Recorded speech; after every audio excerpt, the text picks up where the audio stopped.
And that, of course, Eruption by Van Halen, which is very fitting, as today we'll be looking at what was the second largest volcanic eruption of the 20th century. Good morning, good evening, and good afternoon, everyone. I am your host, Warren Grady, and welcome to the world's greatest natural disasters podcast. And we have a great show on tap for you today. Natural disaster we are breaking down today is the 1991 eruption of Mount Pinatubo of the Zambales Mountains in the Philippines. The Zambales Mountains are located in the Luzon region of the Philippines, which is the location of the capital and the largest city of the Philippines, Manila. Which means that this is a very well populated region, and we keep that in mind so we can kind of compare how much damage this eruption could have done if it was maybe a little bit closer to that big, large city area. Another thing of note is that within 25 miles of the mountain were two now defunct U.S. Air Force bases. They were open back then. They are now abandoned due to the eruption. With the closer of the two, Clark Air Base being about 8 miles from the mountain, being where much of the footage of the eruption was filmed from. The volcano. Okay, so the volcano violently erupted on June 12th, 1991, and ejected about 10 cubic kilometers of ash into the atmosphere to a height of around 28 miles. This would classify Pinatubo as a VEI 6 eruption, VEI being the Volcanic Explosivity Index, which is used for rating the power of eruptions on a logarithmic scale. So it goes up by 10 every time you move up one. So for comparison, the Mount St. Helens eruption was a VEI 5 eruption, which means that the Pinatubo eruption was 10 times as powerful as Mount St. Helens.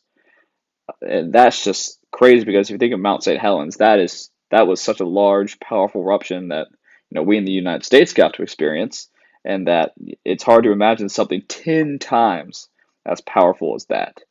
So now that we know some of the basics and the region and some of the more nomial things about the eruption, let's go into the precursors and the fallout of the 1991 Mount Pinatubo eruption.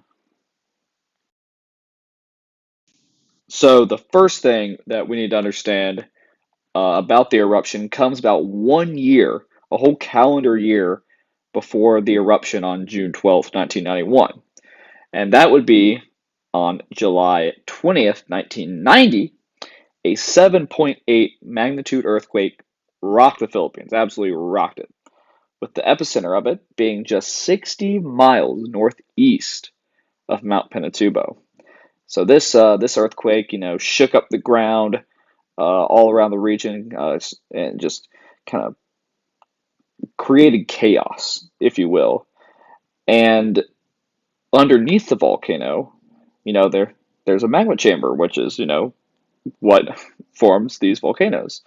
And people looked at it. They said, "Is this earthquake gonna cause something immediately in the volcano?" Nope, nope. Uh, there was a short-lived increase in geothermal activity around the mountain, but other than that, it seemed that it was continuing its more than 500-year dormant period. And if we go ahead and fast forward 9 months after that, so March of 1991, then that is when things start to kick into high gear. We see our first flows of magma starting to seep out of the ground for about a 20-mile radius from around Pinatubo. And this, creates cracks in the earth and starts causing small earthquakes. And this gets people, a little bit worried, as it would. So these thousands of small earthquakes occurred beneath Mount Pinatubo throughout March, April, May, and even into early June right before the eruption hit. And there were about 20,000 tons of sulfur dioxide that were emitted by the volcano in this period as well. And that's also something to keep in mind. So for 5 days before the eruption, magma finally started coming from the face of the mountain itself. So we see that, this volcano is active. We need to start getting people out now. And then, of course, 5 days later, June 12th, the mountain blew and all hell broke loose. So, not only, it's a little bit ironic, not only did this eruption occur, but there was also a typhoon that had come into the region just days prior and was affecting the Philippines. That's just a double whammy of natural disasters. Here comes typhoon. Oh no, volcanic eruption. That's just, you can't really deal much with that. So the ash that was thrown into the atmosphere by the volcano mixed with these cyclonic winds of the typhoon and, just spread out the ash that had been ejected and causing it to fall across a very wide area all as far away as the Indian Ocean. So about thousands of miles, you can imagine. And the nearly 20 million tons of sulfur dioxide that was ejected by the volcano and the dispersal of this sulfur dioxide caused the world's global temperatures to drop for 2 years by 1 whole degree Fahrenheit. And this, some people speculate, may have caused the formation of the 1993 storm of the century, but that is for another time. We will talk about that at a later date. So the mix of these typhoon winds and the rain and the ash created a kind of sludge that just pelted the sides of the mountain, the countryside, the farms, all surrounding the area. And most of the 847 total deaths that were attributed to the eruption happened due to the sludge landing on roofs and becoming so heavy that the roofs collapsed under that weight. And that was speculated the reason that many of the 847 lives that were lost were because of that mixture of that typhoon and the volcanic ash coming from the eruption.